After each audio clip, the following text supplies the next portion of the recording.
ਇੱਕ ਓੰਕਾਰ ਸਤਿਨਾਮ।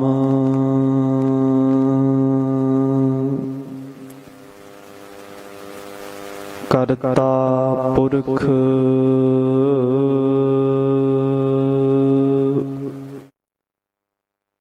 ਨਿਰਭਉ ਨਿਰਵੈਰ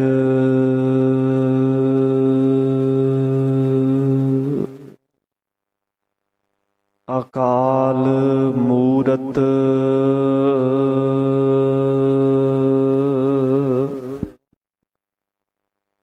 ਅਜੂਨੀ ਸੈਭੰ ਗੁਰ ਪ੍ਰਸਾਦ।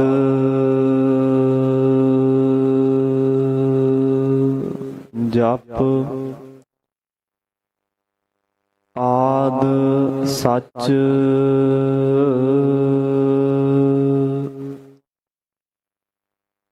ਜੁਗਾਦ ਸੱਚ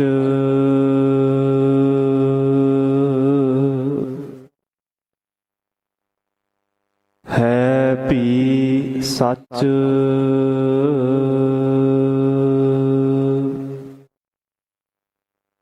ਨਾਨਕ ਹੋਸੀ ਭੀ ਸੱਚ।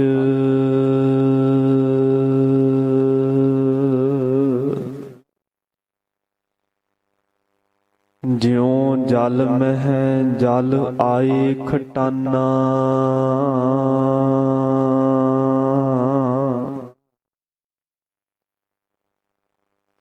ਤਿਉ ਜੋਤੀ ਸੰਗ ਜੋਤ ਮਿਲਾਨਾ।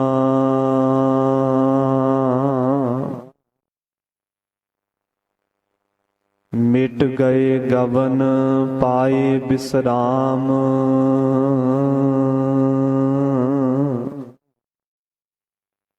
ਨਾਨਕ ਪ੍ਰਭ ਕੈ ਸਦ ਕੁਰਬਾਨ।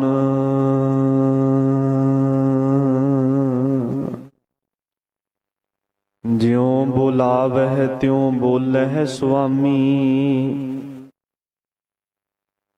ਕੁਦਰਤ ਕਵਨ ਹਮਾਰੀ।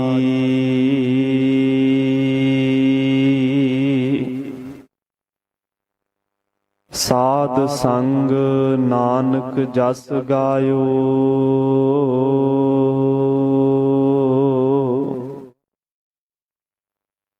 ਜੋ ਪ੍ਰਭ ਕੀ ਅਤ ਪਿਆਰੀ।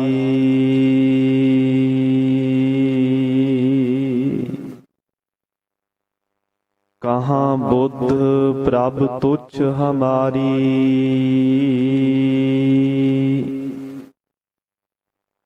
ਬਰਨ ਸਕੈ ਮਹਿਮਾ ਜੋ ਤਿਹਾਰੀ।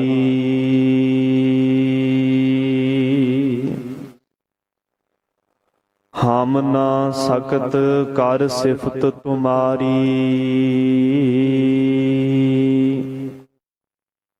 ਆਪ ਲਿਹੋ ਤੁਮ ਕਥਾ ਸੁਧਾਰੀ।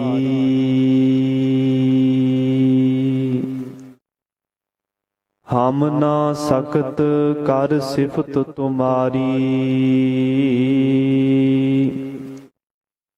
ਆਪ ਲਿਹੋ ਤੁਮ ਕਥਾ ਸੁਧਾਰੀ।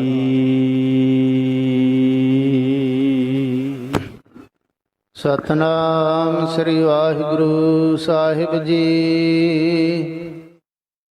ਸ੍ਰੀ ਰਾਗ ਮਹੱਲਾ ਪਹਿਲਾ।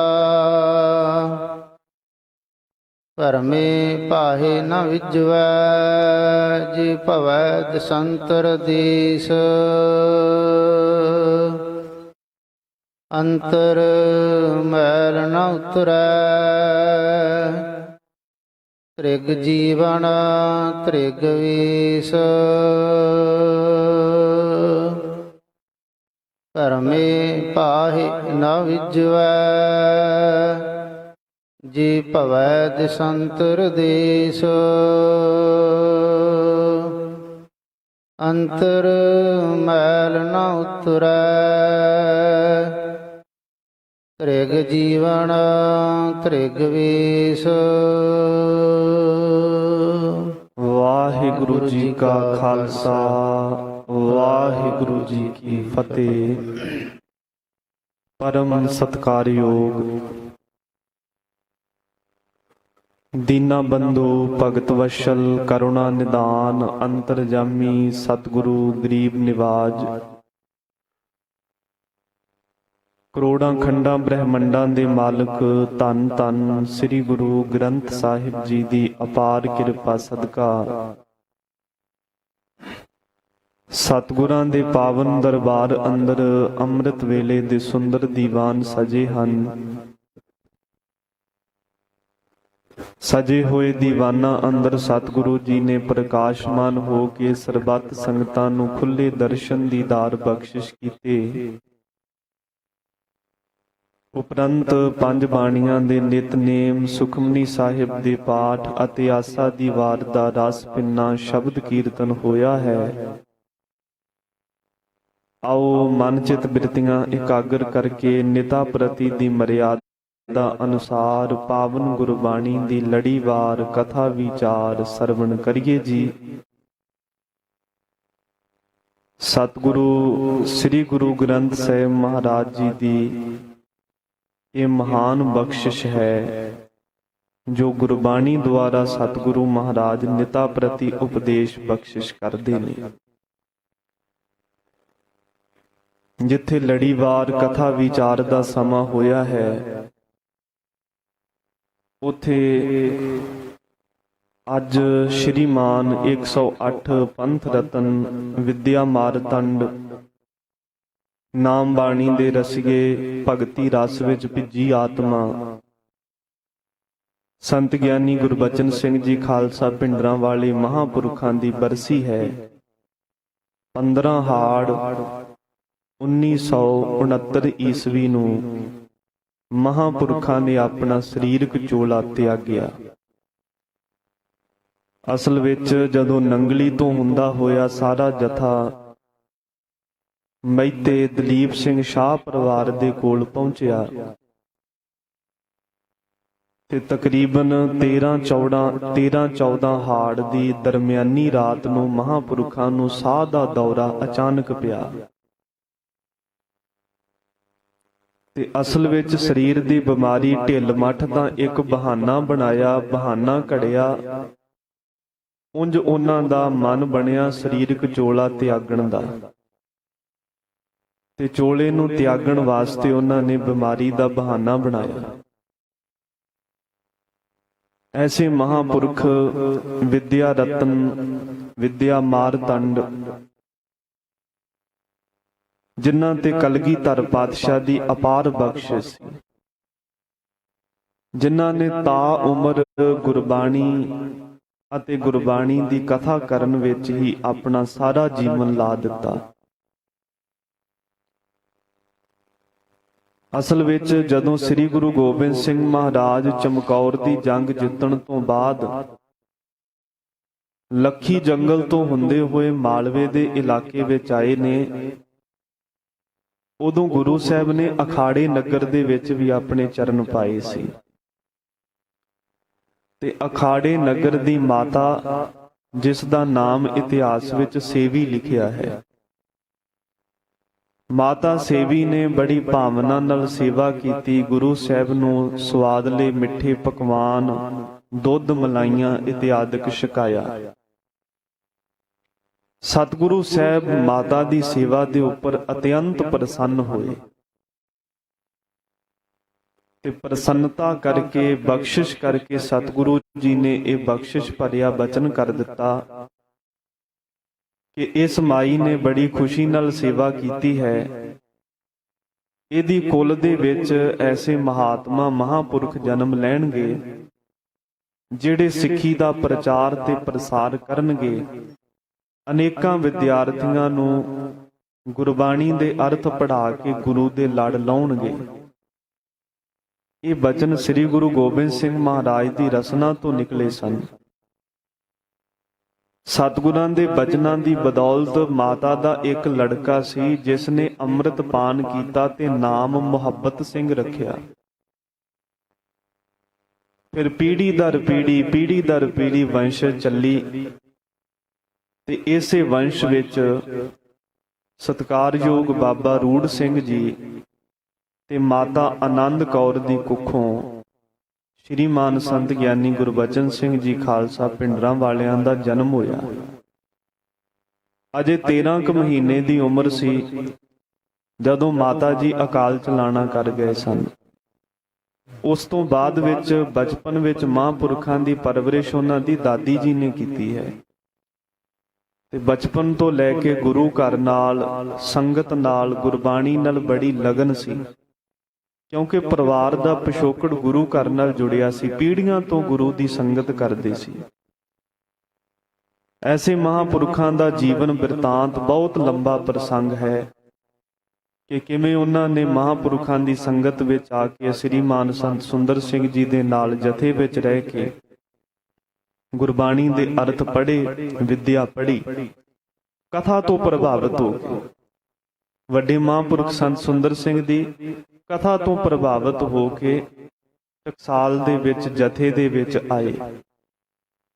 ਬੇਅੰਤ ਸਮਾਂ ਸੇਵਾ ਕੀਤੀ ਤੇ ਜਦੋਂ ਸਤਿਗੁਰੂ ਮਹਾਰਾਜ ਜੀ ਦੀ ਬਖਸ਼ਿਸ਼ ਦੁਆਰਾ ਆਪ ਜੀ ਨੂੰ ਟਕਸਾਲ ਦੀ ਜਥੇਦਾਰੀ, ਟਕਸਾਲ ਦੀ ਪੱਗ ਦਸਤਾਰਬੰਦੀ ਹੋਈ, ਉਸ ਤੋਂ ਬਾਅਦ ਵਿੱਚ ਆਪ ਜੀ ਨੇ ਬੜੀ ਤਨਦੇਹੀ ਤੇ ਬਾਖੂਬੀ ਦੇ ਨਾਲ ਇਸ ਸੇਵਾ ਨੂੰ ਨਿਭਾਇਆ ਤੇ ਆਪਣਾ ਅੰਤਲਾ ਸਮਾਂ ਨੇੜੇ ਜਾਣ ਕੇ ਮਹਾਂਪੁਰਖਾਂ ਨੇ ਸ਼੍ਰੀਮਾਨ ਸੰਤ ਕਰਤਾਰ ਸਿੰਘ ਜੀ ਖਾਲਸਾ ਪਿੰਡਰਾਂ ਵਾਲਿਆਂ ਨੂੰ ਪਟਨਾ ਸਾਹਿਬ ਵਿਖੇ ਦਸਤਾਰਬੰਦੀ ਦੀ ਬਖਸ਼ਿਸ਼ ਕਰ ਦਿੱਤੀ। ਨਾਲ ਸਾਰੇ ਸਿੰਘਾਂ ਨੂੰ ਹੁਕਮ ਕੀਤਾ ਕਿ ਤੁਸੀਂ ਸਾਰੇ ਸਿਆਣੇ ਹੋ, ਵੱਡੇ ਹੋ, ਇਹ ਅਜੇ ਨਵਾਂ ਹੈ, ਤੁਹਾਡਾ ਸਾਰਿਆਂ ਦਾ ਛੋਟਾ ਭਰਾ ਹੈ, ਤੁਸੀਂ ਸਾਰਿਆਂ ਨੇ ਇਸ ਦਾ ਸਾਥ ਦੇਣਾ ਤੇ ਜਿਹੜੀ ਕਥਾ ਦੀ ਟੇਪ ਰਿਕਾਰਡਿੰਗ ਹੋਈ ਹੈ ਇਹਦੀ ਜ਼ਿੰਮੇਵਾਰੀ ਵੀ ਭਾਈ ਕਰਤਾਰ ਸਿੰਘ ਦੇ ਕੋਲ ਹੈ। ਜਿਸ ਨੇ ਕਥਾ ਦਾ ਉਤਾਰਾ ਕਰਨਾ ਹੋਵੇ ਉਹ ਇਹਦੀ ਆਗਿਆ ਲੈ ਕੇ ਕਥਾ ਦਾ ਉਤਾਰਾ ਕਰ ਸਕਦਾ ਹੈ। ਤੇ ਪਿੰਡਰਾਂ ਦੇ ਡੇਰੇ ਦੀ ਜ਼ਿੰਮੇਵਾਰੀ ਭਾਈ ਚੰਨਣ ਸਿੰਘ ਜੀ ਨੂੰ ਦਿੱਤੀ ਸੀ। ਨਾਲ ਹੁਕਮ ਕਰ ਦਿੱਤਾ ਕਿ ਜੇ ਭਾਈ ਚੰਨਣ ਸਿੰਘ ਇਸ ਡੇਰੇ ਦੀ ਸੇਵਾ ਸੰਭਾਲ ਵਿੱਚ ਕੋਈ ਕੁਤਾਹੀ ਕਰੇ ਤੇ ਫਿਰ ਸੰਗਤ ਨੂੰ ਪੂਰਾ ਅਧਿਕਾਰ ਹੈ, ਜਿਵੇਂ ਸੰਗਤ ਚਾਵੇ ਉਹ ਕਰ ਲਵੇ। ਇਸ ਤੋਂ ਬਾਅਦ ਵਿੱਚ ਮਹਾਂਪੁਰਖ ਜਦੋਂ ਨੰਗਲੀ ਤੋਂ ਹੁੰਦੇ ਹੋਏ ਮਹਿਤੇ ਪਹੁੰਚੇ ਨੇ ਤੇ ਮਹਿਤੇ ਦੀ ਸੰਗਤ ਦੇ ਨਾਲ ਮਹਾਂਪੁਰਖਾਂ ਦਾ ਅਥਾਹ ਪ੍ਰੇਮ ਸੀ। ਜਦੋਂ ਮਹਾਂਪੁਰਸ਼ਾਂ ਦਾ ਆਉਣਾ ਸੁਣਿਆ ਤੇ ਬੇਅੰਤ ਸੰਗਤਾਂ ਦਰਸ਼ਨ ਕਰਨ ਵਾਸਤੇ ਪਹੁੰਚ ਗਈਆਂ। 13 ਤੇ 14 ਹਾੜ ਦੀ ਦਰਮਿਆਨੀ ਰਾਤ ਨੂੰ ਇਹ ਸਾਹ ਦਾ ਦੌਰਾ ਪਿਆ। ਇਹ 6ਵਾਂ ਦੌਰਾ ਸੀ, ਪਰ ਦਵਾਈਆਂ ਦਿੱਤੀਆਂ, ਟੀਕਾ ਲਗਾਇਆ ਗਿਆ ਤੇ ਸਿਹਤ ਫਿਰ ਠੀਕ ਹੋ ਗਈ। ਅੰਮ੍ਰਿਤ ਵੇਲੇ ਮਹਾਂਪੁਰਖਾਂ ਨੇ ਨਿਤਨੇਮ ਦੇ ਮੁਤਾਬਕ ਇਸ਼ਨਾਨ ਪਾਣੀ ਕੀਤਾ, ਗੁਰਬਾਣੀ ਦਾ ਪਠਨ ਪਾਠ ਕਰਕੇ ਜੋ ਨਿਤਾ ਪ੍ਰਤੀ ਦੀ ਮਰਿਆਦਾ ਸੀ ਉਹਦੇ ਮੁਤਾਬਕ ਗੁਰਬਾਣੀ ਦੀ ਕਥਾ ਕਰਨ ਵਾਸਤੇ, ਲੜੀਵਾਰ ਕਥਾ ਕਰਨ ਵਾਸਤੇ ਦਰਬਾਰ ਵਿੱਚ ਪਹੁੰਚ ਗਏ। ਅਖੀਰਲੇ ਦਿਨ ਤੱਕ ਮਹਾਂਪੁਰਖਾਂ ਨੇ ਲੜੀਵਾਰ ਕਥਾ ਦੀ ਸੇਵਾ ਨਿਭਾਈ ਤੇ ਜਦੋਂ ਗੁਰਬਾਣੀ ਦੀ ਕਥਾ ਕਰ ਰਹੇ ਸਨ, ਇਹ 27ਵੀਂ ਕਥਾ ਸੀ ਮਹਾਂਪੁਰਖਾਂ ਦੇ ਜੀਵਨ ਦੀ। 1187 ਅੰਗ ਦੇ ਉੱਪਰ ਜਿੱਥੇ ਰਾਜੇ ਸ਼ਿਵਨਾਭ ਨੇ ਗੁਰੂ ਨਾਨਕ ਸਾਹਿਬ ਮਹਾਰਾਜ ਜੀ ਦੀ ਪ੍ਰੀਖਿਆ ਲੈਣ ਵਾਸਤੇ ਕੁਝ ਔਰਤਾਂ ਨੂੰ ਭੇਜਿਆ ਸੀ ਤੇ ਉਹਨਾਂ ਨੂੰ ਸਮਝਾਉਣ ਲਈ ਸਤਿਗੁਰੂ ਜੀ ਨੇ ਸ਼ਬਦ ਉਚਾਰਿਆ ਕਿ ਗਾਛੋ ਪੁੱਤਰੀ ਰਾਜ ਕੁਵਾਰ, ਨਾਮ ਭਣੋ ਸੱਚ ਦੋਤ ਸਵਾਰ। ਇਸ ਸ਼ਬਦ ਦੀ ਅਖੀਰਲੇ ਦਿਨ ਮਹਾਂਪੁਰਖਾਂ ਨੇ ਲੜੀਵਾਰ ਗੁਰਬਾਣੀ ਦੀ ਕਥਾ ਕੀਤੀ। ਫਿਰ ਵਾਪਸ ਆ ਗਏ, ਆਪਣੇ ਆਸਣ ਤੇ ਬੈਠੇ ਤੇ ਕੁਝ ਸਮੇਂ ਲਈ ਲੇਟ ਗਏ ਤੇ ਮਹਾਂਪੁਰਖ ਪਲੰਗ ਤੇ ਲੇਟੇ ਹੋਏ ਸੁਤੇ ਸਿੱਧ ਉਹਨਾਂ ਨੇ ਬਚਨ ਕੀਤਾ, ਕਹਿੰਦੇ ਰਾਤੀ ਦੌਰਾ ਬੜਾ ਭਿਆਨਕ ਪਿਆ ਸੀ, ਅਸੀਂ ਤੇ ਸਰੀਰ ਹੀ ਛੱਡ ਜਾਣਾ ਸੀ। ਇਹਨਾਂ ਬਚਨ ਕੀਤਾ, ਪਰ ਨਾਲ ਦੇ ਸਿੰਘਾਂ ਨੇ ਗੌਰ ਨਾ ਕੀਤੀ ਕਿ ਸ਼ਾਇਦ ਮਹਾਂਪੁਰਖਾਂ ਨੇ ਸੁਤੇ ਸਿੱਧ ਹੀ ਗੱਲ ਕੀਤੀ ਹੋਵੇਗੀ, ਪਰ ਅਸਲ 'ਚ ਉਹਨਾਂ ਰਮਜ ਮਾਤਰ ਦੱਸ ਹੀ ਦਿੱਤਾ ਸੀ ਕਿ ਅੱਜ ਅਸੀਂ ਸਰੀਰ ਛੱਡ ਜਾਣਾ ਹੈ, ਪਰ ਸਿਰਫ ਸ਼ਬਦ ਨਾਲ ਲਾ ਦਿੱਤਾ ਕਿ ਸੀ ਅੱਜ ਅਸੀਂ ਸਰੀਰ ਛੱਡ ਜਾਣਾ ਸੀ। ਉਸ ਤੋਂ ਬਾਅਦ ਵਿੱਚ ਪਾਵਨ ਸ੍ਰੀ ਦਸਮ ਗ੍ਰੰਥ ਸਾਹਿਬ ਦੀ ਕਥਾ ਦਾ ਸਮਾਂ ਹੋਇਆ 208ਵੇਂ ਚਰਿੱਤਰ ਦੀ ਕਥਾ ਉਸ ਦਿਨ ਮਹਾਂਪੁਰਖਾਂ ਨੇ ਆਪ ਕੀਤੀ।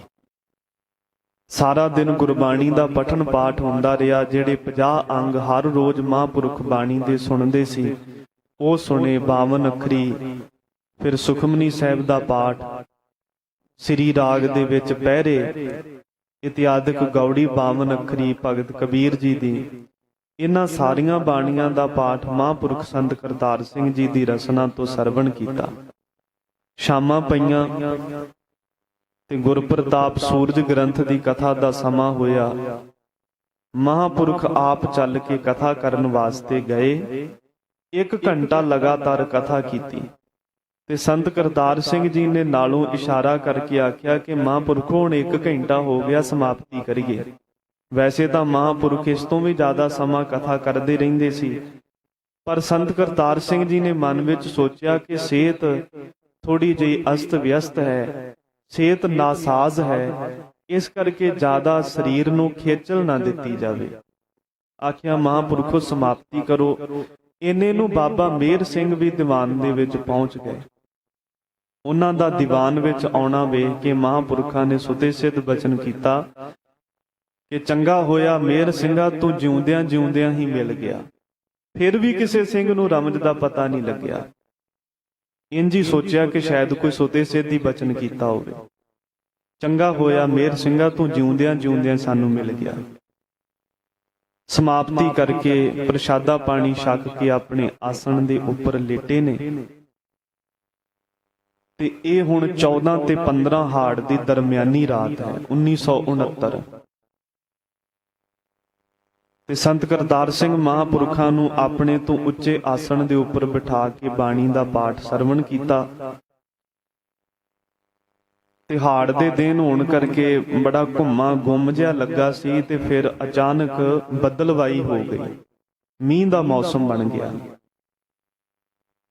ਤੇ ਰਾਤ 12 ਵਜੇ ਦੇ ਕਰੀਬ ਮਹਾਂਪੁਰਖ ਕਹਿਣ ਲੱਗੇ ਕਿ ਸਾਡਾ ਪਲੰਗ ਅੰਦਰ ਕਰ ਦਿਓ, ਸਾਡਾ ਮੰਜਾ ਅੰਦਰ ਕਰ ਦਿਓ। ਤੇ ਸੰਤ ਕਰਤਾਰ ਸਿੰਘ ਮਹਾਂਪੁਰਖ ਤੇ ਜਿਹੜੇ ਹੋਰ ਸਿੰਘ ਉਹ ਚੁੱਕ ਕੇ ਮੰਜਾ ਅੰਦਰ ਕਰਨ ਲੱਗੇ, ਪਰ ਦਰਵਾਜ਼ਾ ਭੀੜਾ ਸੀ। ਤੇ ਸੰਤ ਕਰਤਾਰ ਸਿੰਘ ਕਹਿੰਦੇ, ਮੈਂ ਹਾਸ ਰਸ ਦੇ ਵਿੱਚ ਇਹ ਬਚਨ ਕੀਤਾ ਕਿ ਮਹਾਂਪੁਰਖੋ ਜਾਂ ਤੇ ਤੁਸੀਂ ਮੰਜਾ ਛੋਟਾ ਕਰ ਦਿਓ ਤੇ ਜਾਂ ਫਿਰ ਬੂਹਾ ਖੁੱਲਾ ਕਰ ਦਿਓ, ਕਿਉਂਕਿ ਮੰਜਾ ਚੌੜਾ ਹੈ ਤੇ ਬੂਹਾ ਭੀੜਾ ਹੈ, ਇਸ ਕਰਕੇ ਮੰਜਾ ਵਿੱਚੋਂ ਨਿਕਲਦਾ ਨਹੀਂ। ਤੇ ਮਹਾਂਪੁਰਖਾਂ ਨੇ ਅੱਗੋਂ ਜਵਾਬ ਦਿੱਤਾ ਕਿ ਜਿਹੜੀਆਂ ਅਜਾਰ ਸ਼ਕਤੀਆਂ ਨੂੰ ਅਸੀਂ ਸਾਰੀ ਉਮਰ ਜਰ ਕੇ ਰੱਖਿਆ ਹੈ, ਕਦੇ ਵੀ ਕਰਾਮਾਤ ਨਹੀਂ ਵਿਖਾਈ, ਅੱਜ ਇਸ ਛੋਟੀ ਜੀ ਗੱਲ ਦੇ ਉੱਪਰ ਅਸੀਂ ਕਰਾਮਾਤ ਕਿਉਂ ਦਿਖਾਈਏ ਭਾਈ? ਇਹ ਤਾਂ ਗੁਰੂ ਸਾਹਿਬ ਦਾ ਹੁਕਮ ਹੈ ਕਿ ਇਹਨਾਂ ਨੂੰ ਜਰ ਕੇ ਰੱਖਣਾ ਹੈ, ਕਰਾਮਾਤ ਨਹੀਂ ਵਿਖਾਉਣੀ। ਫਿਰ ਮੰਜਾ ਚੁੱਕ ਕੇ ਡਿਉੜੀ ਦੇ ਵਿੱਚ ਲੈ ਗਏ। ਇੰਨੇ ਚਿਰ ਨੂੰ ਬੜਾ ਭਾਰੀ ਮੀਂਹ ਪੈਣ ਲੱਗ ਪਿਆ। ਫਿਰ ਇੱਥੇ ਮਹਾਂਪੁਰਖਾਂ ਨੂੰ ਅਚਾਨਕ ਫਿਰ ਸਾਹ ਦਾ ਦੌਰਾ ਪਿਆ ਤੇ ਇਸੇ ਦੌਰੇ ਦੇ ਨਾਲ ਸਰੀਰ ਬੜਾ ਸਿਥਲ ਹੋ ਗਿਆ। ਟੀਕੇ ਲਗਾਏ, ਗੋਲੀ ਦਿੱਤੀ ਤੇ ਇੱਕ ਵਾਰ ਸਰੀਰ ਫਿਰ ਠੀਕ ਹੋ ਗਿਆ। ਪਰ ਜਦੋਂ ਰਾਤ 2 ਵਜੇ ਆਖਰੀ ਦੌਰਾ ਪਿਆ ਤੇ ਉਦੋਂ ਮਹਾਂਪੁਰਖਾਂ ਦਾ ਸਰੀਰ ਬੜਾ ਨਿਰਬਲ ਹੋ ਚੁੱਕਾ ਸੀ ਤੇ ਆਪਣੀ ਰਸਨਾ ਤੋਂ ਫਿਰ ਵੀ ਉੱਚੀ ਆਵਾਜ਼ ਦੇ ਵਿੱਚ ਵਾਹਿਗੁਰੂ ਵਾਹਿਗੁਰੂ ਗੁਰ ਮੰਤਰ ਦਾ ਜਾਪ ਕਰਦੇ ਰਹੇ।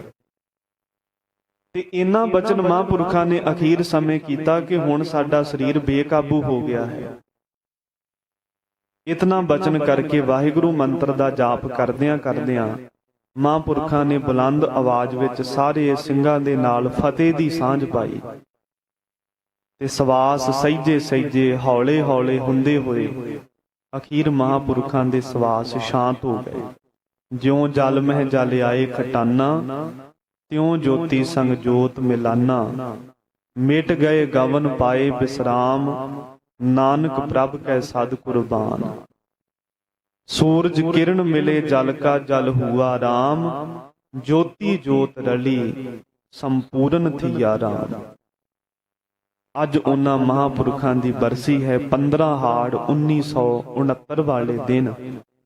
ਮਹਿਤੇ ਵਿਖੇ ਮਹਾਂਪੁਰਖਾਂ ਨੇ ਆਪਣਾ ਸਰੀਰਕ ਚੋਲਾ ਤਿਆਗਿਆ ਅਤੇ ਅੱਜ ਪੰਜਾਬ ਦੇ ਮਹਾਰਾਜੇ ਸ਼ੇਰੇ ਪੰਜਾਬ ਮਹਾਰਾਜਾ ਰਣਜੀਤ ਸਿੰਘ ਦੀ ਵੀ ਬਰਸੀ ਹੈ। 15 ਹਾੜ 1839 ਨੂੰ ਸ਼ੇਰੇ ਪੰਜਾਬ ਨੇ ਆਪਣਾ ਸਰੀਰਕ ਚੋਲਾ ਛੱਡਿਆ ਸੀ, ਸੱਚਖੰਡ ਪਿਆਨਾ ਕੀਤਾ ਸੀ। ਦਰਅਸਲ ਪੰਜਾਬ ਦੀ ਧਰਤੀ ਦੇ ਉੱਪਰ ਜੇ ਕੋਈ ਰਾਜਨੀਤਿਕ ਸੂਝ-ਬੂਝ ਰੱਖਣ ਵਾਲਾ ਤੇ ਚੋਟੀ ਦਾ ਸੂਰਮਾ ਮਹਾਰਾਜਾ ਹੋਇਆ ਹੈ, ਉਹ ਸ਼ੇਰੇ ਪੰਜਾਬ ਮਹਾਰਾਜਾ ਰਣਜੀਤ ਸਿੰਘ ਹੈ। ਅਮਰੀਕਾ ਦੀ ਇੱਕ ਅਖਬਾਰ ਤੇ ਨਿਊਜ਼ ਚੈਨਲ ਹੈ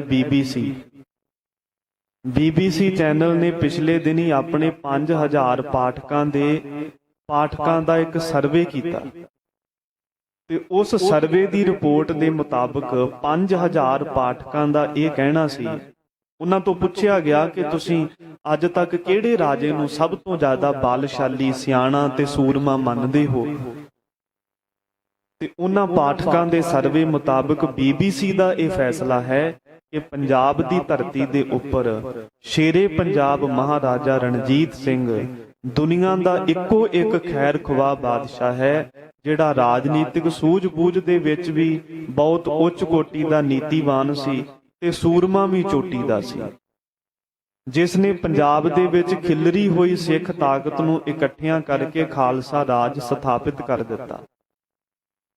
ਤੇ ਅੱਜ 21ਵੀਂ ਸਦੀ ਦੇ ਵਿੱਚ ਵੀ ਗੁਰੂ ਗੋਬਿੰਦ ਸਿੰਘ ਮਹਾਰਾਜ ਪਾਤਸ਼ਾਹ ਦੇ ਪੰਥ ਦੀਆਂ ਗੂੰਜਾਂ ਸੰਸਾਰ ਭਰ ਵਿੱਚ ਪੈ ਗਈਆਂ, ਜਦੋਂ ਮਹਾਰਾਜਾ ਰਣਜੀਤ ਸਿੰਘ ਨੂੰ ਵਿਸ਼ਵ ਦਾ ਸਭ ਤੋਂ ਉੱਚ ਕੋਟੀ ਦਾ ਬਾਦਸ਼ਾਹ ਪ੍ਰਵਾਨ ਕੀਤਾ ਗਿਆ। ਸ਼ੇਰੇ ਪੰਜਾਬ ਮਹਾਰਾਜਾ ਰਣਜੀਤ ਸਿੰਘ ਦਾ ਜਨਮ ਚੜ੍ਹਤ ਸਿੰਘ ਸ਼ੁਕਰ ਚੱਕੀਏ ਦੇ ਘਰੇ, ਉਹਨਾਂ ਦੇ ਦਾਦਾ ਜੀ ਸਨ ਸਰਦਾਰ ਚੜ੍ਹਤ ਸਿੰਘ ਸ਼ੁਕਰ ਚੱਕੀਆ ਮਿਸਲ ਦੇ ਸਰਦਾਰ। ਬੜੀ ਭਾਰੀ ਸੇਵਾ ਕੀਤੀ ਇਹਨਾਂ ਸ਼ੁਕਰ ਚੱਕੀਆ ਮਿਸਲ ਦੇ ਵਿੱਚ,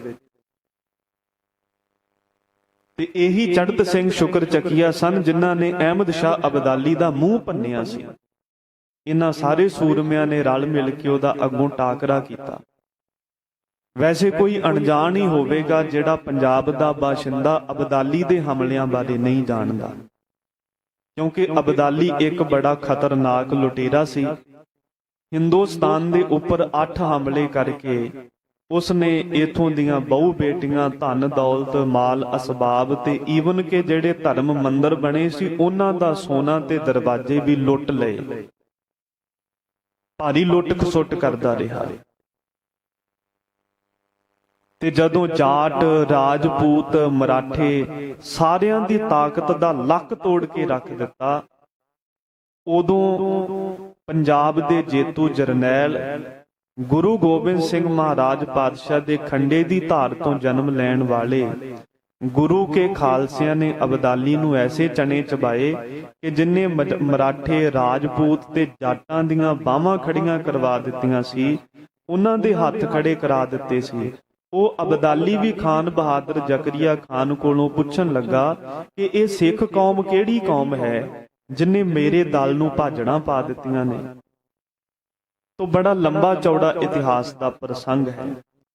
ਸ਼ੇਰੇ ਪੰਜਾਬ ਮਹਾਰਾਜਾ ਰਣਜੀਤ ਸਿੰਘ ਦਾ ਜਦੋਂ ਜਨਮ ਹੋਇਆ ਤੇ ਇਹਨਾਂ ਦਾ ਨਾਮ ਰੱਖਿਆ ਗਿਆ ਬੁੱਧ ਸਿੰਘ। ਪਰ ਜਦ ਕਿ ਇਹਨਾਂ ਦੇ ਪਿਤਾ ਇੱਕ ਜੰਗ ਤੋਂ ਜਿੱਤ ਕੇ ਵਾਪਸ ਆ ਰਹੇ ਸੀ, ਜਦੋਂ ਖਬਰ ਮਿਲੀ ਕਿ ਘਰ ਵਿੱਚ ਬਾਲਕ ਦਾ ਜਨਮ ਹੋਇਆ ਹੈ ਤੇ ਉਹਨਾਂ ਨੇ ਬੁੱਧ ਸਿੰਘ ਤੋਂ ਨਾਮ ਬਦਲ ਕੇ ਰਣਜੀਤ ਸਿੰਘ ਰੱਖ ਦਿੱਤਾ ਸੀ। ਤੇ 10 ਸਾਲ ਦੀ ਉਮਰ ਦੇ ਵਿੱਚ ਪਹਿਲੀ ਲੜਾਈ ਚੱਠੇ ਨਵਾਬ ਨਾਲ ਲੜ ਕੇ ਮਹਾਰਾਜਾ ਰਣਜੀਤ ਸਿੰਘ ਨੇ ਜਿੱਤ ਪ੍ਰਾਪਤ ਕੀਤੀ। ਉਦੋਂ ਇਹਨਾਂ ਦੇ ਪਿਤਾ ਵੀ ਜੰਗ ਵਿੱਚ ਮੌਜੂਦ ਸਨ ਤੇ ਪਠਾਨ ਨੇ ਆ ਕੇ ਵਾਰ ਕੀਤਾ, ਆਪਣੇ ਤੇ ਵਾਰ ਡੱਕਿਆ ਤੇ ਪਲਟ ਵਾਰ ਕਰਕੇ ਪਠਾਨ ਨੂੰ ਸਦਾ ਲਈ ਮੌਤ ਦੇ ਘਾਟ ਉਤਾਰ ਦਿੱਤਾ। ਸ਼ੇਰੇ ਪੰਜਾਬ ਦਾ ਇਹ ਕੌਤਕ ਵੇਖ ਕੇ ਪਿਤਾ ਨੇ ਸੋਚਿਆ ਕਿ ਮੇਰਾ ਪੁੱਤਰ ਮਿਸਲ ਦੀ ਸਰਦਾਰੀ ਸਾਂਭਣ ਦੇ ਯੋਗ ਹੋ ਗਿਆ ਹੈ। ਮੈਨੂੰ ਆਪਣੇ ਪੁੱਤ ਤੇ ਮਾਣ ਹੈ, ਮੈਂ ਸ਼ੁਕਰ ਚੱਕੀਆ ਮਿਸਲ ਦਾ ਆਪਣੇ ਪੁੱਤ ਨੂੰ ਸਰਦਾਰ ਬਣਾ ਦੇਵਾਂਗਾ। ਪਰ ਪਿਤਾ ਨੂੰ ਕੀ ਪਤਾ ਸੀ ਕਿ ਮੇਰੇ ਪੁੱਤਰ ਨੇ ਕੱਲੀ ਮਿਸਲ ਦਾ ਸਰਦਾਰ ਨਹੀਂ, ਸਗੋਂ ਲਾਹੌਰ ਦਰਬਾਰ ਦੇ ਉੱਪਰ ਖਾਲਸਾਈ ਨਿਸ਼ਾਨ ਝੁਲਾ ਕੇ ਸਾਰੇ ਪੰਜਾਬ ਦਾ ਰਾਜ ਕਰਨਾ ਹੈ।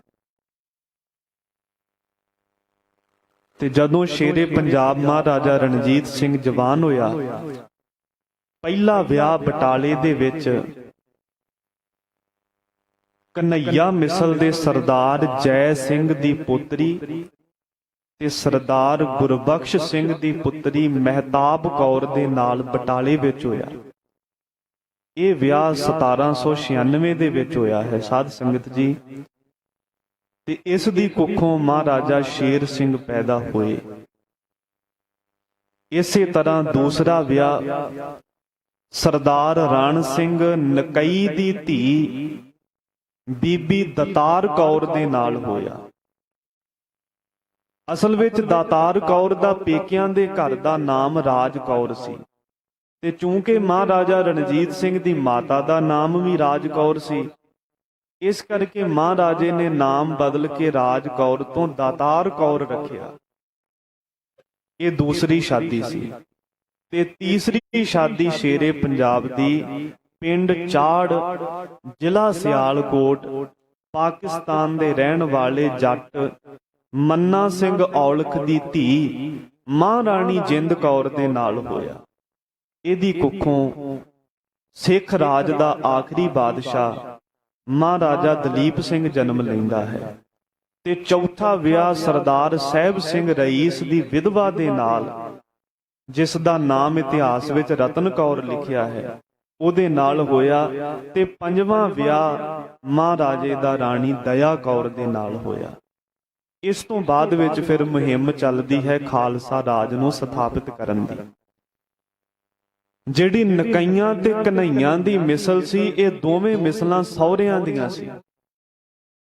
ਜਿਹੜੀ ਮਹਾਰਾਣੀ ਰਾਜ ਕੌਰ ਭਾਵ ਮਹਾਰਾਣੀ ਦਾਤਾਰ ਕੌਰ ਸੀ, ਇਸ ਨੂੰ ਮਹਾਰਾਜਾ ਰਣਜੀਤ ਸਿੰਘ ਨਕੈਣ ਕਹਿ ਕੇ ਬੁਲਾਉਂਦੇ ਹੁੰਦੇ ਸੀ, ਕਿਉਂਕਿ ਨਕਈਆਂ ਦੀ ਧੀ ਸੀ ਤੇ ਨਕੈਣ ਕਹਿ ਕੇ ਬੁਲਾਉਂਦੇ ਹੁੰਦੇ ਸੀ।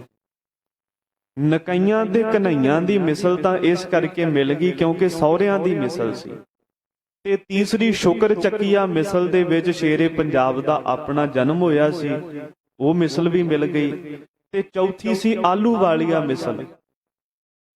ਆਲੂ ਵਾਲੀਆ ਮਿਸਲ ਦਾ ਸਰਦਾਰ ਸੀ ਸਰਦਾਰ ਫਤਿਹ ਸਿੰਘ। ਤੇ ਫਤਿਹ ਸਿੰਘ ਮਹਾਰਾਜੇ ਦਾ ਪੱਗਵਟ ਭਰਾ ਬਣਿਆ ਸੀ। ਤੇ ਉਹਨੇ ਜਦੋਂ ਸਹਿਯੋਗ ਅਗਵਾਈ ਨੂੰ ਦੇਖਿਆ ਤੇ ਆਪਣੀ ਮਿਸਲ ਵੀ ਮਹਾਰਾਜੇ ਰਣਜੀਤ ਦੇ ਹਵਾਲੇ ਕਰ ਦਿੱਤੀ। ਤੇ ਸਾਰੀਆਂ ਮਿਸਲਾਂ ਮਿਲਾ ਕੇ 4 ਮਿਸਲਾਂ ਦਾ ਸਰਦਾਰ ਬਣ ਗਿਆ ਰਣਜੀਤ ਸਿੰਘ ਜਵਾਨੀ ਉਮਰ ਵਿੱਚ।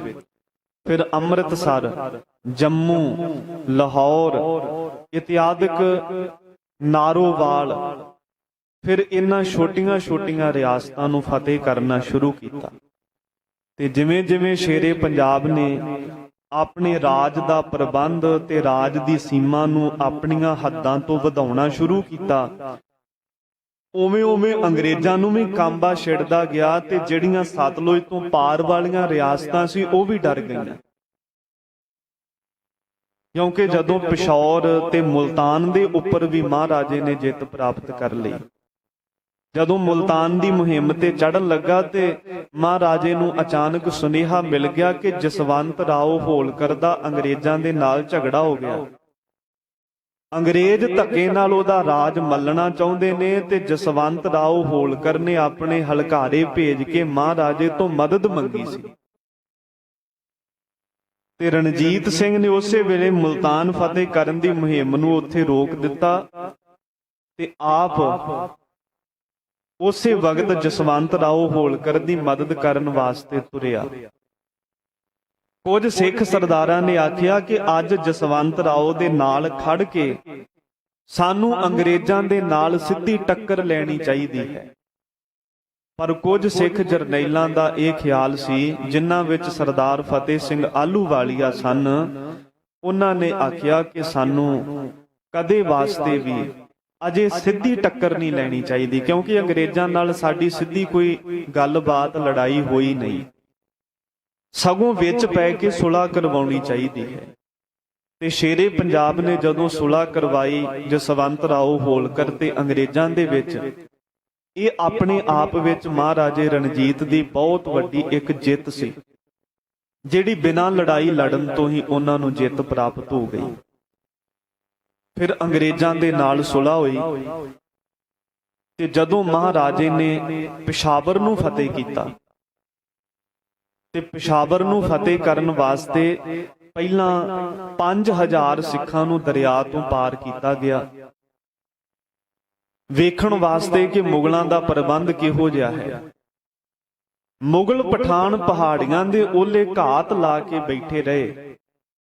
ਜਦੋਂ 5000 ਸਿੰਘ ਉਹਨਾਂ ਦੀਆਂ ਗੋਲੀਆਂ ਦੀ ਮਾਰ ਥੱਲੇ ਆ ਗਿਆ ਤੇ ਇੱਕਦਮ ਤਾਬੜ ਤੋੜ ਗੋਲੀਆਂ ਦੀ ਵਰਖਾ ਕਰਕੇ ਉਹਨਾਂ ਸਿੰਘ ਸ਼ਹੀਦ ਕਰ ਦਿੱਤੇ।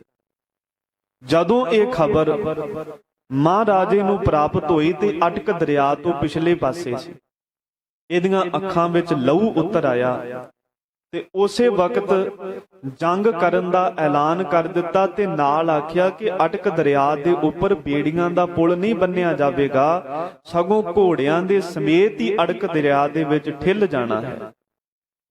ਤੇ ਜਦੋਂ ਇੰਨੀ ਗੱਲ ਸੁਣੀ ਤੇ ਸਾਰੇ ਸਿੱਖ ਜਰਨੈਲ ਤੇ ਸਿੱਖ ਸਿਪਾਹੀ ਕਹਿਣ ਲੱਗੇ ਕਿ ਮਹਾਰਾਜਾ ਜੀ ਅਟਕ ਬੜਾ ਚੜਿਆ ਹੋਇਆ ਹੈ, ਇਸ ਕਰਕੇ ਸਾਨੂੰ ਥੋੜਾ ਅਟਕ ਜਾਣਾ ਚਾਹੀਦਾ ਹੈ ਕਿ ਅਟਕ ਦਰਿਆ ਬੜਾ ਜ਼ਿਆਦਾ ਪਾਣੀ ਚੜਿਆ, ਅਸੀਂ ਰੁਕ ਜਾਈਏ। ਪਤਾ ਸ਼ੇਰੇ ਪੰਜਾਬ ਨੇ ਕੀ ਜਵਾਬ ਦਿੱਤਾ ਕਿ ਅਟਕ ਦੀ ਕੀ ਹਿੰਮਤ ਕਿ ਖਾਲਸੇ ਨੂੰ ਅਟਕਾ ਸਕੇ। ਅਟਕਣਗੇ ਉਹ ਜਿਨ੍ਹਾਂ ਦੇ ਮਨ ਵਿੱਚ ਅਟਕ ਹੋਵੇਗੀ, ਮਤਲਬ ਜਿਹੜੇ ਝਿਜਕਦੇ ਹੋਣਗੇ। ਜਿਨ੍ਹਾਂ ਦੇ ਮਨ ਵਿੱਚ ਕੋਈ ਅਟਕ ਨਹੀਂ, ਉਹਨਾਂ ਨੂੰ ਅਟਕ ਵੀ ਅਟਕਾ ਨਹੀਂ ਸਕਦਾ। ਦਰਿਆ ਪਾਰ ਕੀਤਾ, ਪਿਸ਼ੌਰ ਨੂੰ ਜਾ ਕੇ ਫਤਿਹ ਕਰ ਲਿਆ। ਇਵੇਂ ਮਹਾਰਾਜਾ ਰਣਜੀਤ ਸਿੰਘ ਸਦਾ ਦੀਆਂ ਜਿੱਤਾਂ ਜਿੱਤਣ ਵਾਲੇ, ਦੂਰ ਦੂਰ ਤੱਕ ਖਾਲਸਾ ਰਾਜ ਦਾ ਉਹਨਾਂ ਨੇ ਝੰਡਾ ਕੇਸਰੀ ਨਿਸ਼ਾਨ ਝੁਲਾ ਦਿੱਤਾ। ਪਰ ਜਿੱਥੇ ਬੰਦੇ ਵਿੱਚ ਗੁਣ ਹੁੰਦੇ ਨੇ ਉੱਥੇ ਕੁਝ ਔਗਣ ਵੀ ਹੁੰਦੇ ਨੇ। ਉਹਨੇ ਪਰਖ ਬਹੁਤ ਵਧੀਆ ਕਰਦਾ ਸੀ। ਇਹ ਤਾਂ ਇਤਿਹਾਸਕਾਰ ਚੋਟੀ ਦੇ ਮੰਨਦੇ ਨੇ ਕਿ ਮਹਾਰਾਜੇ ਨੂੰ ਬੰਦੇ ਦੀ ਪਰਖ ਬਹੁਤ ਵਧੀਆ ਸੀ। ਪਾਰਖੂ ਨਜ਼ਰਾਂ ਹੋਣ ਕਰਕੇ ਉਹਨੇ ਇੱਕ ਸਿਪਾਹੀ ਤੋਂ ਲੈ ਕੇ ਚੌਂਕੀਦਾਰ ਤੇ ਚੌਂਕੀਦਾਰ ਤੋਂ ਲੈ ਕੇ ਵਜ਼ੀਰੀਆਂ ਤੱਕ ਬੜੇ ਬੜੇ ਵਧੀਆ ਤੇ ਸਿਆਣੇ ਬੰਦਿਆਂ ਨੂੰ ਰੁਤਬੇ ਦਿੱਤੇ। ਪਰ ਮਹਾਰਾਜੇ ਦੀ ਇੱਕ ਕਮਜ਼ੋਰੀ ਸੀ ਕਿ ਜਿਸ ਨੂੰ ਉਹ ਇੱਕ ਵਾਰੀ ਰੁਤਬਾ ਦੇ ਦਿੰਦਾ ਸੀ, ਬਾਅਦ ਵਿੱਚ ਉਹਦੇ ਕੰਮਾਂ ਕਾਰਾਂ ਤੇ ਨਿਗਾਹ ਨਹੀਂ ਸੀ ਰੱਖਦਾ। ਇੰਨਾ ਜ਼ਿਆਦਾ ਪੱਕਾ ਯਕੀਨ ਕਰ ਲੈਂਦਾ ਸੀ, ਉਹਦਾ ਵਫਾਦਾਰ ਬਣ ਜਾਂਦਾ ਸੀ ਤੇ ਉਹਦੀ ਵਫਾ ਦੇ ਉੱਪਰ ਕਦੇ ਸ਼ੱਕ ਨਹੀਂ ਸੀ ਕਰਦਾ। ਇਹਨੂੰ ਗੁਣ ਕਹਿ ਲਓ ਜਾਂ ਕਮਜ਼ੋਰੀ ਕਹਿ ਲਓ, ਬਸ ਇਸੇ ਦੇ ਕਾਰਨ ਹੀ ਡੋਗਰਿਆਂ ਦਾ ਦਾ ਲੱਗਾ ਤੇ ਉਹਨਾਂ ਨੇ ਸਾਡੇ ਆਪਣੇ ਹੀ ਘਰ ਨੂੰ ਪਾੜ ਦਿੱਤਾ ਤੇ ਇਸ ਘਰ ਦੇ ਵਿੱਚ ਸਦਾ ਵਾਸਤੇ ਰਾਜ ਜਿਹੜਾ ਸੀ ਜਾਂਦਾ ਰਿਹਾ। ਹਾਲਾਂਕਿ ਕੁਝ ਜਰਨੈਲਾਂ ਨੇ, ਇੱਕ ਵਾਰੀ ਸਰਦਾਰ ਹਰੀ ਸਿੰਘ ਨਲੂਆ ਵੀ ਨਾਰਾਜ਼ ਹੋ ਗਿਆ ਸੀ ਸ਼ੇਰੇ ਪੰਜਾਬ ਦੇ ਨਾਲ। ਕਹਿੰਦਾ ਇਸ ਖਾਲਸਾ ਰਾਜ ਨੂੰ ਕਾਇਮ ਕਰਨ ਵਾਸਤੇ ਸਾਡਾ ਸਾਰਿਆਂ ਦਾ ਸਾਂਝਾ ਲਹੂ ਡੁੱਲਾ ਹੈ, ਪਰ ਅੱਜ ਤੂੰ ਇਕੱਲਾ ਹੀ ਮਾਲਕ ਬਣ ਕੇ ਬੈਠ ਗਿਆ ਤੇ ਆਪਣੇ ਤੋਂ ਬਾਅਦ ਵਿੱਚ ਤੂੰ ਆਪਦੀ ਸੰਤਾਨ ਨੂੰ ਰਾਜ ਦੇਣਾ ਚਾਹੁੰਦਾ ਹੈ, ਇਸ ਕਰਕੇ ਅਸੀਂ ਤੇਰੇ ਨਾਲ ਸਹਿਮਤ ਨਹੀਂ। ਬਸ ਇਸੇ ਗੱਲ ਦਾ ਫਾਇਦਾ ਠਾ ਕੇ ਡੋਗਰੇ ਨੇ ਆਖਿਆ ਕਿ ਮਹਾਰਾਜਾ ਸਾਹਿਬ ਦੇਖੋ, ਹਰੀ ਸਿੰਘ ਨਲੂਆ ਤੇ ਤੁਹਾਡੇ ਪਰਿਵਾਰਵਾਦ ਦੀ ਵਿਰੋਧਤਾ ਕਰਦਾ ਹੈ, ਪਰ ਮੈਂ ਤੁਹਾਡੇ ਪਰਿਵਾਰ ਦਾ ਵਫਾਦਾਰ ਹਾਂ ਤੇ ਵਫਾਦਾਰ ਬਣ ਕੇ ਰਹਾਂਗਾ। ਬਸ ਇਸੇ ਗੱਲ ਦੇ ਵਿੱਚ ਹੀ ਮਹਾਰਾਜੇ ਨੂੰ ਉਹਨੇ ਗੱਲਾਂ ਵਿੱਚ ਲੈ ਲਿਆ ਤੇ ਸਦਾ ਦੀਆਂ ਜਿੱਤਾਂ ਜਿੱਤਣ ਵਾਲਾ ਮਹਾਰਾਜਾ ਜਦੋਂ ਸਤਲੁਜ ਤੋਂ ਪਾਰ ਦੀਆਂ ਰਿਆਸਤਾਂ ਨੂੰ ਖਬਰ ਮਿਲੀ ਕਿ ਰਣਜੀਤ ਸਿੰਘ ਦੀ ਤਾਕਤ ਬੜੀ ਵੱਧ ਗਈ ਹੈ, ਉਹਨੇ ਸਾਡੀਆਂ ਰਿਆਸਤਾਂ ਦੇ ਉੱਪਰ ਵੀ ਕਬਜ਼ਾ ਕਰ ਲੈਣਾ। 5 ਰਿਆਸਤਾਂ ਸੀ ਸਤਲੁਜ ਤੋਂ ਪਾਰ ਦੀਆਂ, ਪਟਿਆਲਾ, ਨਾਭਾ, ਜੀਂਦ, ਫਰੀਦਕੋਟ ਤੇ ਕੈਥਲ। ਇਹਨਾਂ 5 ਰਿਆਸਤਾਂ ਦੇ ਰਾਜਿਆਂ ਨੂੰ ਵੀ ਭਾਜੜਾਂ ਪੈ ਗਈਆਂ ਸੀ ਤੇ ਉਧਰੋਂ ਅੰਗਰੇਜ਼ਾਂ ਨੂੰ ਵੀ ਕਾਂਬਾ ਛਿੜ ਗਿਆ ਕਿ ਕੀ ਕਰਾਂਗੇ ਜੇ ਰਣਜੀਤ ਸਿੰਘ ਦੀ ਤਾਕਤ ਵੱਧ ਗਈ। ਫਿਰ ਸਤਲੁਜ ਤੋਂ ਪਾਰ ਵਾਲੀਆਂ ਰਿਆਸਤਾਂ ਨੇ ਅੰਗਰੇਜ਼ਾਂ ਨਾਲ ਇੱਕ ਸਮਝੌਤਾ ਕਰ ਲਿਆ ਕਿ ਤੁਸੀਂ ਸਾਡੀ ਰੱਖਿਆ ਕਰੋ, ਅਸੀਂ ਤੁਹਾਡੇ ਨਾਲ ਮਿਲ ਕੇ ਚੱਲਾਂਗੇ। ਇਤਿਹਾਸ ਵਿੱਚ ਲਿਖਿਆ ਹੈ ਕਿ ਉਹਨਾਂ ਨੇ ਸਮਝਿਆ ਕਿ ਰਣਜੀਤ ਸਿੰਘ ਹੈ ਹੈਜੇ ਦੀ ਬਿਮਾਰੀ ਤੇ ਅੰਗਰੇਜ਼ ਜਿਹੜੇ ਨੇ ਇਹ ਨੇ ਟੀਬੀ ਦੀ ਬਿਮਾਰੀ। ਕਿਉਂਕਿ ਅੰਗਰੇਜ਼ ਆਉਣਗੇ ਤੇ ਸਹਿਜੇ ਸਹਿਜੇ ਸਾਡਾ ਰਾਜ ਮੱਲਣਗੇ, ਤੇ ਹੈਜਾ ਜਿਵੇਂ ਹੁੰਦਾ ਤੇ 2 ਦਿਨਾਂ ਵਿੱਚ ਹੀ ਬੰਦਾ ਮਰ ਜਾਂਦਾ ਹੈ। ਜੇ ਰਣਜੀਤ ਸਿੰਘ ਆ ਗਿਆ ਤੇ ਇਹਨੇ ਆ ਕੇ ਸਾਨੂੰ ਮਾਰ ਦੇਣਾ, ਸਾਡਾ ਰਾਜ ਮੱਲ ਲੈਣਾ। ਤੇ ਜਦੋਂ ਇਹ ਖਬਰ ਰਣਜੀਤ ਸਿੰਘ ਨੂੰ ਮਿਲੀ ਕਿ ਨਾਭੇ ਪਟਿਆਲੇ ਦੀਆਂ ਰਿਆਸਤਾਂ ਨੇ ਅੰਗਰੇਜ਼ਾਂ ਨਾਲ ਸਮਝੌਤਾ ਕਰ ਲਿਆ, ਤੇ ਉਹਨੂੰ ਬੜਾ ਗੁੱਸਾ ਆਇਆ। ਐਲਾਨ ਕਰ ਦਿੱਤਾ ਕਿ ਜੰਗ ਕੀਤੀ ਜਾਵੇ ਅੰਗਰੇਜ਼ਾਂ ਨਾਲ। ਪਰ ਸਿੱਖ ਸਰਦਾਰਾਂ ਨੇ ਸਲਾਹ ਦਿੱਤੀ ਕਿ ਜੰਗ ਨਹੀਂ ਕਰਨੀ ਬਣਦੀ, ਸਾਨੂੰ ਠਰੰਮੇ ਤੋਂ ਕੰਮ ਲੈਣਾ ਚਾਹੀਦਾ ਹੈ। ਤੇ ਫਿਰ ਅੰਗਰੇਜ਼ਾਂ ਨਾਲ ਸੰਧੀ ਕੀਤੀ ਕਿ ਸਤਲੁਜ ਤੋਂ ਉਰਲੇ ਪਾਸੇ ਅੰਗਰੇਜ਼ ਨਹੀਂ ਆਉਣਗੇ ਤੇ ਸਤਲੁਜ ਤੋਂ ਪਾਰਲੇ ਪਾਸੇ ਮਹਾਰਾਜਾ ਨਹੀਂ ਜਾਵੇਗਾ। ਇਹ ਸੰਧੀ ਕਾਫੀ ਚਿਰ ਚੱਲਦੀ ਰਹੀ। ਅੰਗਰੇਜ਼ ਆਪਣਾ ਵੇਲਾ ਟਪਾਉਂਦੇ ਰਹੇ ਤੇ ਅਖੀਰੀ 1826-27 ਦੇ ਵਿੱਚ ਆ ਕੇ ਉਹਨਾਂ ਨੇ ਇਹ ਸੰਧੀ ਵੀ ਤੋੜ ਦਿੱਤੀ ਸੀ, ਜਦੋਂ ਉਹਨਾਂ ਨੂੰ ਜਾਪਿਆ ਕਿ ਸਾਡੀ ਤਾਕਤ ਬੜੀ ਵੱਧ ਗਈ ਹੈ। ਇਸ ਕਰਕੇ ਸ਼ੇਰੇ ਪੰਜਾਬ ਮਹਾਰਾਜਾ ਰਣਜੀਤ ਸਿੰਘ ਦੀ ਤਾਕਤ ਜਿਉਂ-ਜਿਉਂ ਸਹਿਜੇ ਡੋਗਰੇ ਦੀਆਂ ਨੀਤੀਆਂ ਕਰਕੇ ਕਮਜ਼ੋਰ ਹੁੰਦੀ ਗਈ, ਕਿਉਂਕਿ ਵੱਡੇ ਵੱਡੇ ਜਰਨੈਲ ਅਕਾਲੀ ਫੂਲਾ ਸਿੰਘ, ਸਰਦਾਰ ਹਰੀ ਸਿੰਘ ਨਲੂਆ ਇਹ ਸ਼ਹੀਦੀਆਂ ਪਾ ਚੁੱਕੇ ਸਨ। ਤਿਵੇਂ ਤਿਵੇਂ ਹੀ ਉਹਦੀ ਤਾਕਤ ਕਮਜ਼ੋਰ ਹੁੰਦੀ ਗਈ, ਡੋਗਰਾ ਤਾਕਤ ਵੱਧਦੀ ਗਈ ਸਿੱਖ ਰਾਜ ਦੇ ਵਿੱਚ। ਤੇ ਮਹਾਰਾਜਾ ਰਣਜੀਤ ਸਿੰਘ ਜਿਹੜਾ ਇੰਨਾ ਵੱਡਾ ਸੂਰਮਾ ਸੀ ਕਿ ਜਦੋਂ ਅਬਦਾਲੀ ਦਾ ਪੋਤਰਾ ਸੰਮਣ ਬੁਰਜ ਦੇ ਵਿੱਚ ਲਾਹੌਰ ਵਿੱਚ ਆਇਆ ਤੇ ਦਰਵਾਜ਼ੇ ਤੇ ਖਲੋ ਕੇ ਲਲਕਾਰ ਕੇ ਕਹਿਣ ਲੱਗਾ, ਬਾਹਰ ਨਿਕਲੋ ਅਬਦਾਲੀ ਦਾ ਪੋਤਰਿਆ, ਤੈਨੂੰ ਚੜ੍ਹਤ ਸਿੰਘ ਦਾ ਪੋਤਰਾ ਰਣਜੀਤ ਸਿੰਘ ਵੰਗਾਰਦਾ ਈ, ਜੇ ਹਿੰਮਤ ਹੀ ਤੇ ਇੱਕ ਵਾਰੀ ਬਾਹਰ ਨਿਕਲ। ਸ਼ਾਹ ਜਮਾਨ ਦੀ ਹਿੰਮਤ ਨਹੀਂ ਪਈ ਕਿ ਇੱਕ ਵਾਰੀ ਉਹ ਬਾਹਰ ਵੇਖ ਵੀ ਜਾਵੇ। ਇੰਨਾ ਵੱਡਾ ਜੇਤੂ ਜਰਨੈਲ ਸੀ ਜਿਸ ਨੇ ਦੁਸ਼ਮਣਾਂ ਦੇ ਦੰਦ ਖੱਟੇ ਕੀਤੇ, ਦਰਾਨੀਆਂ ਨੂੰ ਸਦਾ ਵਾਸਤੇ ਉਹਨਾਂ ਦਾ ਰਸਤਾ ਦਰਾਏ ਖੈਬਰ ਤੱਕ ਬੰਦ ਕਰ ਦਿੱਤਾ ਹਰੀ ਸਿੰਘ ਨਲੂਏ ਨੇ। ਕਿਉਂਕਿ ਜਦੋਂ ਅਬਦਾਲੀ ਕਹਿੰਦਾ ਸੀ ਨਾ ਸਿੱਖਾਂ ਨਾਲ ਸੁਲ੍ਹਾ ਕਰ ਲਈਏ, ਤੇ ਸਿੱਖ ਅੱਗੋਂ ਕਹਿੰਦੇ ਸੀ ਸੁਲ੍ਹਾ ਤੇਰੇ ਨਾਲ ਕਰਾਂਗੇ, ਪਰ ਸੁਲ੍ਹਾ ਕਰਨ ਦੀ ਜਗ੍ਹਾ ਹੋਵੇਗੀ ਦਰਾਏ ਖੈਬਰ। ਅਸੀਂ ਪੰਜਾਬ ਵਿੱਚ ਲਾਹੌਰ ਜਾਂ ਅੰਮ੍ਰਿਤਸਰ ਵਿੱਚ ਬੈਠ ਕੇ ਸੁਲ੍ਹਾ ਨਹੀਂ ਕਰਨੀ, ਸੁਲ੍ਹਾ ਕਰਾਂਗੇ ਦਰਾਏ ਖੈਬਰ ਵਿੱਚ ਜਾ ਕੇ। ਇਸ ਕਰਕੇ ਇਤਿਹਾਸਕਾਰਾਂ ਨੇ ਉਹ ਇਤਿਹਾਸ ਬਹੁਤ ਲੰਬਾ ਪ੍ਰਸੰਗ ਲਿਖਿਆ ਹੈ। ਤੇ ਅਖੀਰ ਮਹਾਰਾਜਾ ਰਣਜੀਤ ਸਿੰਘ ਅਧਰੰਗ ਦੀ ਬਿਮਾਰੀ ਦੇ ਕਾਰਨ 1839 15 ਹਾੜ ਨੂੰ ਲਾਹੌਰ ਦੇ ਸ਼ਾਹੀ ਕਿਲੇ ਦੇ ਵਿੱਚ ਮਹਾਰਾਜਾ ਖੜਕ ਸਿੰਘ ਨੂੰ ਤਾਜਪੋਸ਼ੀ ਦਾ ਐਲਾਨ ਕਰਕੇ ਤੇ ਅਖੀਰ ਤੇ ਮਹਾਰਾਜੇ ਨੇ ਧੀਮੀ ਜੀ ਆਵਾਜ਼ ਵਿੱਚ ਇੱਕ ਹੋਰ ਬਚਨ ਕੀਤਾ ਸੀ। ਉਹ ਕੁਝ ਇਤਿਹਾਸਕਾਰਾਂ ਲਿਖਿਆ ਹੈ, ਡੋਗਰੇ ਦੇ ਕੰਨ ਵਿੱਚ ਕਹਿਣ ਲੱਗਾ ਕਿ ਜਿਹੜਾ ਕੋਹੇ ਨੂਰ ਹੀਰਾ ਸ਼ਾਹ ਸ਼ੁਜਾ ਦੇ ਕੋਲੋਂ ਆਪਾਂ ਲੈ ਕੇ ਆਂਦਾ ਸੀ, ਉਹ ਕੋਹੇ ਨੂਰ ਹੀਰਾ ਦਰਬਾਰ ਸਾਹਿਬ ਭੇਟਾ ਕਰ ਦਿੱਤਾ ਜਾਵੇ।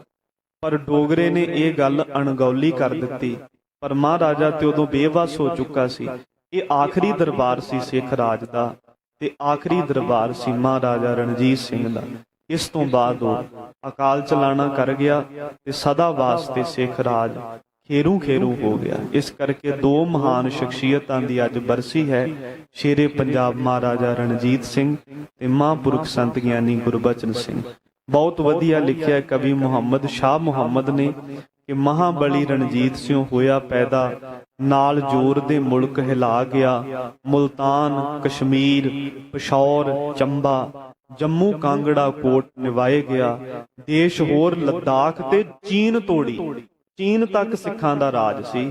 ਲਦਾਖ ਨੂੰ ਫਤਿਹ ਕੀਤਾ ਸੀ ਜਰਨਲ ਜੋਰਾਵਰ ਸਿੰਘ ਨੇ।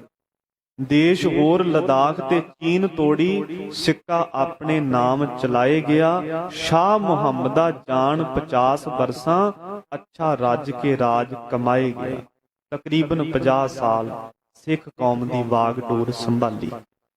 ਤੋ ਐਸੇ ਮਹਾਂਪੁਰਖ ਸੂਰਬੀਰ ਬਹਾਦਰ ਯੋਧੇ ਤੇ ਸੰਤ ਸਰੂਪ ਦੀ ਅੱਜ ਮਹਾਨ ਬਰਸੀ ਦਾ ਦਿਹਾੜਾ ਹੈ। ਕੋਟਾਨ ਕੋਟ ਪ੍ਰਣਾਮ ਅਤੇ ਸੈਂਕੜੇ ਵਾਰ ਸ਼ਰਧਾਂਜਲੀ ਹੈ ਉਹਨਾਂ ਦੇ ਚਰਨਾਂ ਉੱਪਰ।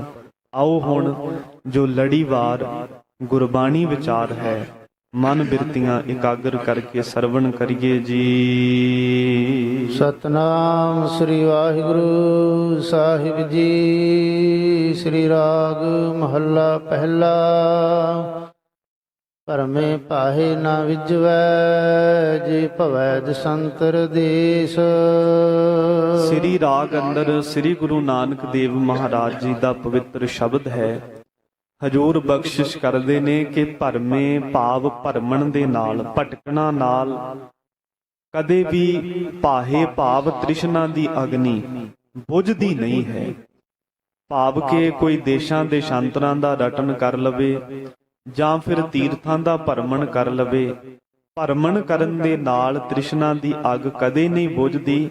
ਜੇ ਭਵੈ ਦਿਸੰਤਰ ਦੇਸ, ਦਿਸੰਤਰ ਭਾਵ ਦਿਸ਼ਾ ਦੇ ਅੰਦਰ, ਦੇਸਾਂ ਪ੍ਰਦੇਸਾਂ ਦੇ ਵਿੱਚ ਜੇ ਘੁੰਮ ਫਿਰ ਲਵੇ ਤਾਂ ਵੀ ਇਹ ਤ੍ਰਿਸ਼ਨਾ ਦੀ ਅੱਗ ਨਿਵਿਰਤ ਨਹੀਂ ਹੁੰਦੀ। ਅੰਤਰ ਮੈਲ ਨ ਉਤਰੈ ਤ੍ਰਿਗ ਜੀਵਨ ਤ੍ਰਿਗ ਵੇਸ।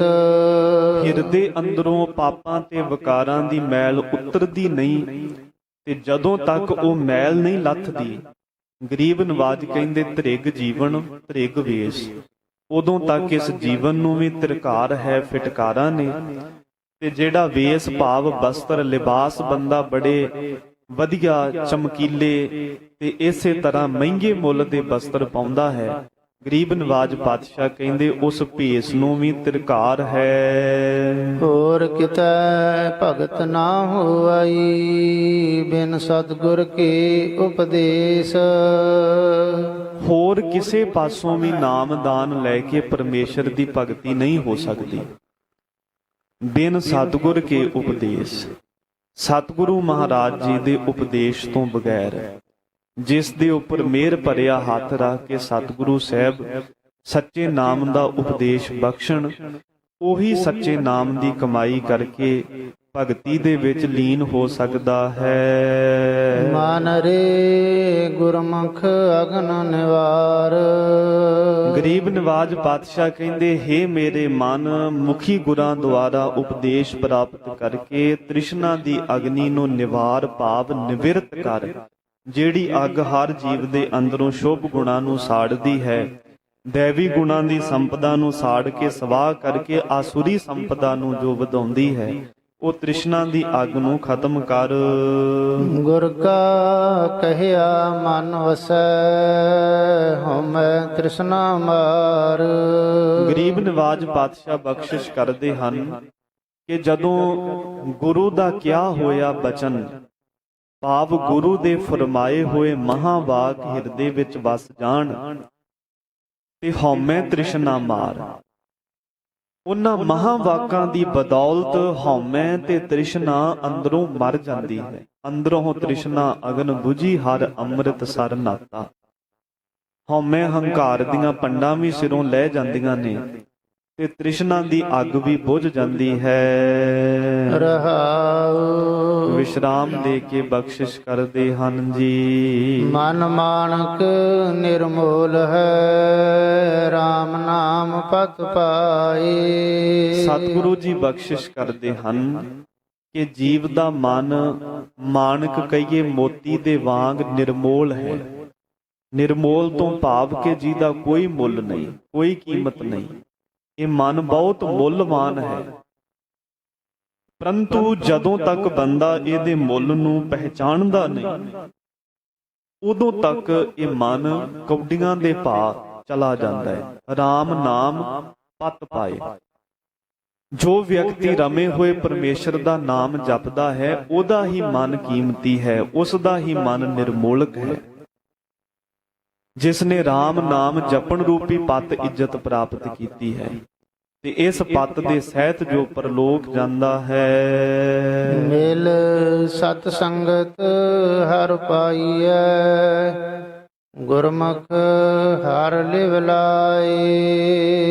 ਗੁਰਮੁਖ ਪਿਆਰੇ ਅਤੇ ਸਤ ਪੁਰਖਾਂ ਦੀ ਸੰਗਤ ਕਰਨ ਦੇ ਨਾਲ ਉਹਨਾਂ ਦੀ ਸੰਗਤ ਨੂੰ ਗੁਰਬਾਣੀ ਅੰਦਰ ਲਿਖਿਆ ਕਿ ਗੁਰਮੁਖ ਰੋਮ ਰੋਮ ਹਰਿ ਧਿਆਵੈ।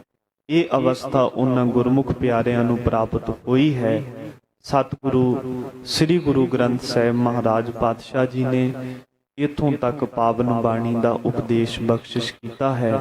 ਸਤਿਗੁਰੂ ਸਾਹਿਬ ਕਿਰਪਾ ਕਰਨ, ਗੁਰਬਾਣੀ ਵਿਚਾਰ ਸਾਡੇ ਹਿਰਦਿਆਂ ਵਿੱਚ ਵਸ ਜਾਵੇ ਤਾਂ ਕਿ ਲੋਕ ਪਰਲੋਕ ਸਫਲ ਹੋ ਜਾਏ।